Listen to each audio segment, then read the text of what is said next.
Hello everyone, welcome to कैमरैंकर्स। जैसा कि हम सब जानते हैं कि नीट 2020 का डेट डिक्लेयर हो गया है, जो है 26 जुलाई 2020, राइट। तो अभी हम अपना एक नीट का सीरीज़ चलाएंगे जिसमें हम प्रीवियस ईयर के क्वेश्चंस भी कवर करेंगे और उसके साथ उसका कंसेप्ट भी साथ ही कवर करते चलेंगे। ओके, तो अभी हमने टॉपिक उठाया है रिडॉक्स रिएक्शन। इवन बहुत ज़्यादा इंपॉर्टेंट नहीं है, लेकिन इससे क्वेश्चन अगर आ जाता है ना तो क्वेश्चन बहुत ही इजी रहता है। तो इसका कुछ 2-3 टाइप का कंसेप्ट है, तो वो सारा कंसेप्ट हमको पता होना चाहिए। जैसे अगर हम टाइप 1 की बात करें इसमें, तो टाइप 1 में डिस्प्रपोर्शनेशन रिएक्शन पे क्वेश्चन पूछ लेता है। टाइप 2 की बात करें तो रिएक्शन को बैलेंस करने के लिए कोफिशिएंट पूछ लेता है, ठीक है। और टाइप 3 की बात करें तो पूछ लेता है कि कौन रिडक्टेंट है, कौन ऑक्सीडेंट है, मतलब रिड्यूसिंग एजेंट या ऑक्सीडाइजिंग एजेंट पे क्वेश्चन पूछ लेता है, ठीक है। तो कुछ ही टाइप्स के रहते हैं और बहुत ही इजी क्वेश्चन रहता है, तो इस वजह से इस टॉपिक को नहीं छोड़ना है, जस्ट बहुत ही शॉर्ट में इसके क्वेश्चंस को कवर करना है। जैसे ये क्वेश्चंस है, ये 2019 में आया हुआ है नीट में, ये क्वेश्चंस आया हुआ था। तो क्वेश्चन ये था कि which of the following reactions are disproportionation reaction. तो क्वेश्चन उसने पूछ रखा था कि उसने 4 रिएक्शन दे रखे हैं, इनमें से कौन है जो डिस्प्रपोर्शनेशन रिएक्शन है। तो बहुत ही इजी है, इसमें कोई बहुत बड़ी बात नहीं थी। अगर आपको ये पता है कि डिस्प्रपोर्शनेशन रिएक्शन होती क्या है तो आप इसको आराम से कर ले जाएंगे। देखिए, डिस्प्रपोर्शनेशन रिएक्शन जो होती है एक टाइप की रिडॉक्स रिएक्शन ही होती है, ये एक टाइप की रिडॉक्स रिएक्शन होती है। पर इसमें क्या होता है कि जो हमारा, जैसे ये हमारा रिएक्टेंट है, मानिए ये हमारा रिएक्टेंट है और ये हमारा रिएक्शन यहाँ पे प्रोसीड हुआ और यहाँ पे हमारे प्रोडक्ट बने, राइट। ये हमारे 2 प्रोडक्ट बने। तो इस रिएक्टेंट पे कोई एक एलिमेंट ऐसा जरूर एग्जिस्ट करता होगा जिसका ऑक्सीडेशन स्टेट इन दोनों ऑक्सीडेशन स्टेट के बीच का होगा। ओके, जैसे कि मान लीजिए इसका मानो X है, तो इसमें एक ऑक्सीडेशन नंबर X से छोटा होगा और एक ऑक्सीडेशन नंबर X से बड़ा होगा। इसका मतलब क्या है, देखिए, अगर ऑक्सीडेशन नंबर इंक्रीज होता है, हमने बताया था कि अगर ऑक्सीडेशन नंबर इंक्रीज होता है तो उसे कहते हैं ऑक्सीडेशन प्रोसेस, और अगर ऑक्सीडेशन नंबर डिक्रीज होता है तो उसे कहते हैं रिडक्शन प्रोसेस। तो अगर एक ही कंपाउंड के किसी एक एलिमेंट का एक ही रिएक्शन में ऑक्सीडेशन और रिडक्शन दोनों चीज़ें हो रही हैं तो इस टाइप की रिएक्शन को हम कहते हैं डिस्प्रपोर्शनेशन रिएक्शन। ओके, तो इस टाइप की रिएक्शन को कहते हैं डिस्प्रपोर्शनेशन रिएक्शन। बहुत ही इजी कंसेप्ट है, अब आप तुरंत ये क्वेश्चंस को आप कर लेंगे। ओके, तो कंसेप्ट समझ में आ गया। अब इसके कुछ एग्जाम्पल्स देख लेते हैं। तो एग्जाम्पल्स देखने के लिए, जैसे कि अगर हम ये देखते हैं, पहला एग्जाम्पल्स अगर हम इसका उठाते हैं तो ये H2O2 का डिकम्पोजिशन है, डिकम्पोजिशन ऑफ H2O2। तो अभी आप इसमें ये देख रहे हैं कि H2O बना और O2 बना, ठीक है। अब आप जरा ऑक्सीडेशन नंबर निकाल लीजिए। ऑक्सीडेशन नंबर निकालना आता है, ठीक है, नहीं तो देख लीजिए एक बार। जैसे H2O2 है, अगर हमें इसमें ऑक्सीडेशन नंबर निकालना है तो 2 हाइड्रोजन का 1 + 2 X = 0। तो इससे क्या हुआ, आपका ऑक्सीडेशन नंबर ऑक्सीजन का कितना निकला, -1। तो इसमें ये जो ऑक्सीजन है ये ऐसा एलिमेंट है जिसमें -1 है यहाँ पे इसका ऑक्सीडेशन नंबर, और यहाँ पे इसका ऑक्सीजन का -2 है और यहाँ पे ऑक्सीजन का 0 है। तो इस एक ही रिएक्शन के अंदर आप ये देख सकते हैं कि यहाँ पे ऑक्सीजन है, यहाँ पे जो ऑक्सीजन एटम है, उस ऑक्सीजन एटम ने ऑक्सीडेशन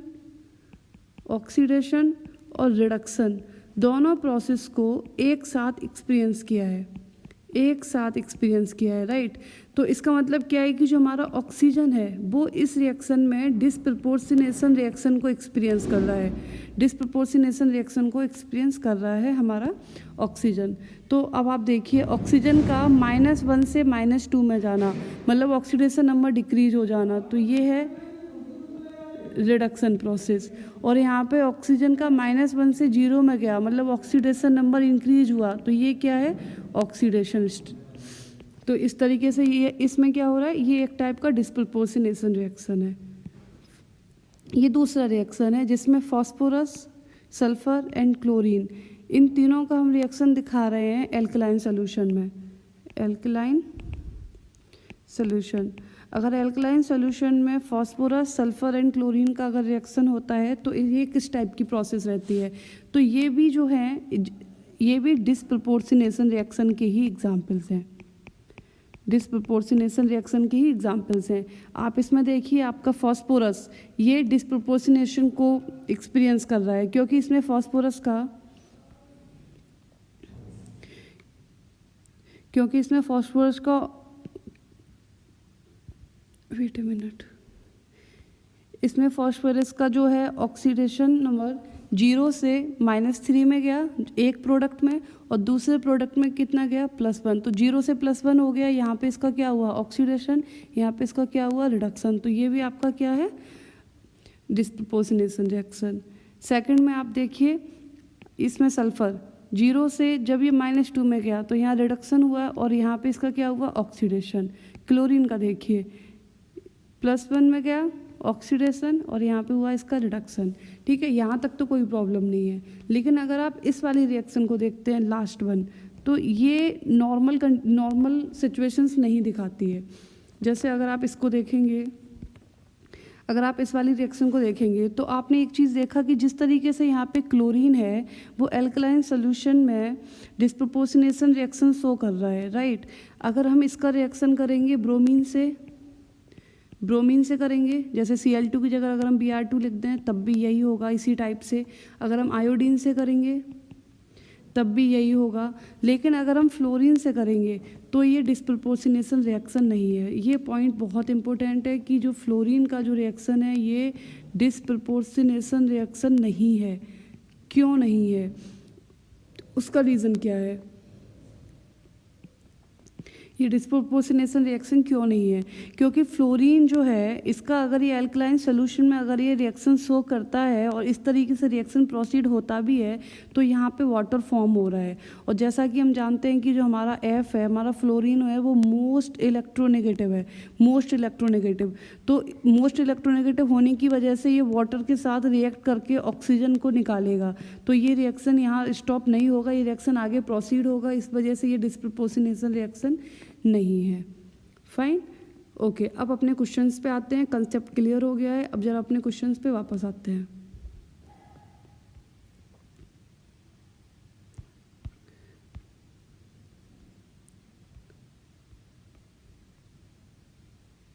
ये क्वेश्चन है जो आया हुआ था 2019 नीट। ओके, तो जरा स्टार्ट करते हैं। इसमें Cu +1 और यहाँ +2 और 0, मतलब Cu का